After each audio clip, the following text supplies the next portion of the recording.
Ada Baba. Tak perlu. Perlu.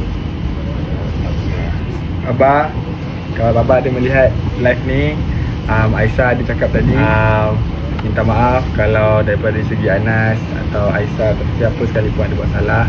Minta maaf, insyaAllah kami di sini belajar daripada kesalahan human being. Baba, minta maaf. Mama juga dan Aisyah mewakilkan daripada Anas. Minta maaf. Dan Anas pada minta maaf sendiri. Dan dia pun tak tidur. InsyaAllah tidak akan terjadi lagi. Baba, love you Mama, love you to all my family yang sayang saya, sayang Anas, sayang Aus, yang terus menegur my family, and to all my love yang support. You guys are the best. Terima kasih semuanya. I love you Baba.